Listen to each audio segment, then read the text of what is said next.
මිත්‍රවරුනි, අදත් අපිට තෙල් මිල ගැන අලුත් කතාවක් තියෙනවා. අපි කොච්චර උත්සාහ කළත් මිත්‍රවරුනි, පරණ ප්‍රවෘත්ති අතහැරලා අලුත් ඒවත් එක්ක යන්න දවසින් දවස මේ මජර ආණ්ඩුවේ හොරකම් එළියට එනවා. පසුගියදා හදිසියේම තෙල් මිල වැඩි කරපු නිසා ඛනිජ තෙල් නීතිගත සංස්ථාවේ ඉහළ නිලධාරීන්ගේ හිතවතුන් රැසක් අයතු ලාභයක් ලබාගෙන ඇතැයි අපිට වාර්තා වෙලා තියෙනවා. මේ චෞර වලල්ලේ එකෙක්වත් හොඳ මිනිහෙක් නම් නැහැ. ජනාධිපතිවරයාගේ සිට අන්තිම පාපිස්ස දක්වා පාර්ලිමේන්තුවේ නියෝජනයක් මේ තක්කඩි ආයතනවලට පත්කර නිලධාරීන් හරියට හොරකම් කරනවා. අපි දැන් බලමු ඒ කතාව මොකක්ද කියලා. ඊට කලින් අපි මේ තෙල් මිල ගැන මූලික අවබෝධයක් ගමු. තවත් පොඩි කතාවක් තියෙනවා කියන්න.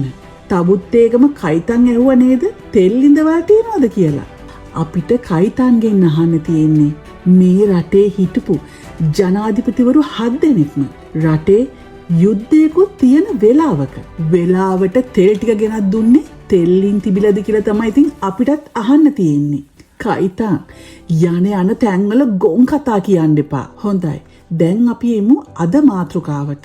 මිත්‍රවරුනි, පසුගිය මාර්තු 1 වෙනිදා මාධ්‍ය හමුවක් තියලා රට තුළ ඉන්ධන සංචිත ප්‍රමාණයන් සහ ඉන්ධන පරිභෝජනයේ වැඩිවීම තුළින් ඇතිවිය හැකි පීඩාකාරී වාතාවරණය පිළිබඳව පෙට්‍රෝලියම් සභාපති හෙළිකිරීමක් කළා. එදා සභාපතිවරයා කිව්වේ ඩීසල් දින 35කටත් පෙට්‍රල් දින 37කටත් තියෙනවා කියලා. ඊට පහුවෙනිදම කැබිනට් මාධ්‍ය හමුවේදී ඔය සභාපතිම කියනවා දින 26ක් සහ දින 32ක කතාවක්. අනේ මන්ද මිත්‍රවරුනි, ජනාධිපතියා එකක් කියනවා, ධනහිස ඇමතියා තව එකක් කියනවා, සභාපතියා වෙනම එකක් කියනවා. මුන්ගේ වැඩේම කාගේ හරි අඩුපාඩු කිය ඉන්න එක විතරමයි. ඉන්ධන මෙට්‍රික් ටොන් ලක්ෂ 4ක් විතර ගබඩා කරන්න පහසුකම් තියාගෙන මහ බැංකුවේ සල්ලිත් තියෙනවා කියාගෙන කයිය ගැහුවට මුන් කිසිම තෙලක් ඕඩර් කරලා නැහැ. ඒකනේ අර වසන්තයා කියන්නේ මොහොතේ ඕන තරම් නැව් තියනවා කියලා තෙල් ගන්න. අපි දන්නවා ඔය ස්පොට් ටෙන්ඩර් වලින් තෙල් ගන්න වසන්ත හරි ආසයි කියලා. මිත්‍රවරුනි, දැන් අපි ආයිත් මාතෘකාවට එමු. මාර්තු මාසේ 1 වෙනිදා සහ 2 වෙනිදා යම් තරමක පෝලින් තිබුණත් ඉන්පසුව ඉන්ධන සඳහා තදවදයක් තිබුණේ නැහැ.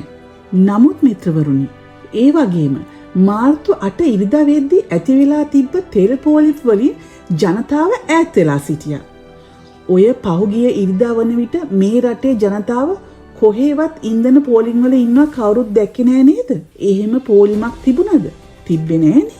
මිත්‍රවරුනි, ගියේ ඉරිදා බෙදා හරලා තිබුණේ ඩීසල් මෙට්‍රික් ටොන් 500ක් විතරයි. ඒ වගේම පෙට්‍රල් මෙට්‍රික් ටොන් 15ක්.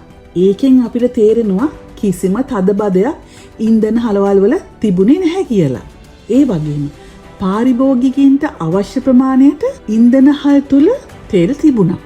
ඔන්න දැන් තමයි කතාවේ රසවත්ම කොටස. මාර්තු 9 වෙනිදා එදා රෑ තමයි පෙට්‍රල් මිල ඉහළ දැම්මේ. තෙල් මිල ඉහළ යනවා කියලා ප්‍රවෘත්තිය නිකුත් කළේ රාත්‍රියේ 10ට පමණ. නමුත් 9 වෙනිදා උදෑසන සිට අසාමාන්‍ය ලෙස ඉන්ධන ගබඩාවෙන් බෙදා හැර තිබුණා. මිත්‍රවරුනි, 9 වෙනිදා විතරක් ඩීසල් මෙට්‍රික් ටොන් 7000ක්, පෙට්‍රල් මෙට්‍රික් ටොන් 4500ක් බෙදා හැරීම සිදු කර තිබෙනවා. සාමාන්‍ය වගේ 7-8 ගුණයක්. ඔබ හිතන්නේ ඇයි කියලාද? ඉන්ධන තදබදයක් නැති වෙලාවක එහෙම සප්ලයි එක වැඩි කරන්නේ? මිත්‍රවරුනි, මෙන්න මෙතනදි තමයි හොරකම සිදුවන්නේ. එදා රාත්‍රියේ ඉන්ධන මිල ඉහළ දමන බව දැනගෙන ඇමතිවරයා, ඒ කියන්නේ තක්කඩි කුමාර ජයකොඩි සහ සභාපතිවරයා තමන්ට හිතවත් ඉන්ධන හල්වලට අති විශාල තෙල් ප්‍රමාණයක් නිකුත් කරලා තියෙනවා. උදාහරණයක් හැටියට සාමාන්‍ය දවසක තෙල් නිකුතුව වගේ 7-8 ගුණයක් 9 වෙනිදා දවසේ ඇතුළත නිකුත් කරලා තියෙනවා. මිත්‍රවරුනි, මේ ආදායම යන්නේ තනිකරම පෞද්ගලික වෙළඳුන්ට. මෙය ඊටාම වංචනික සහ දූෂිත ක්‍රියාවලියක්. කිරුළපන ප්‍රදේශයේ සභාපතිවරයාගේ හිතවත් ඉන්ධන හලක් ඇතුළු ඉන්ධන හලවල් 20කට පමණ මේ 9 වෙනිදා සැක සහිත ලෙස ඉන්ධන විශාල ප්‍රමාණයක් නිකුත් කර තියෙනවා. අපි අභියෝග කරනවා ඛනිජ තෙල් බලධාරීන්ට 9 වෙනිදා තෙල් නිකුත් කළේ කාටද කොපමණ ප්‍රමාණයක්ද කියලා ජනතාවට කියන්න කියලා. මේ තෙල් මිල වැඩි වෙනවා කියලා දැන නිලධාරීන් තෙල් ටැංකිය වල මේ තෙල් ටික තියලා තෙල් මිල වැඩි වුණායින් පස්සේ බෙදුවා නම් තෙල් සංස්ථාවට විශාල ලාභයක් උපය ගන්න තිබුණා.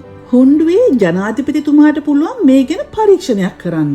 මේකේ වගකීම තනිකරම ජනාධිපතිවරයා ගත යුතුයි. මොකද අධ්‍යක්ෂකවරු සහ නිලධාරීන් පත් කරලා තියෙන්නේ හුණ්ඩුවේ හුණ්ඩු ජනාධිපති අර තක්කඩි කුමාර ජයකොඩි. ඔන්න ඕකට තමයි මිත්‍රවරුනි කියන්නේ පුනරුදය කියලා.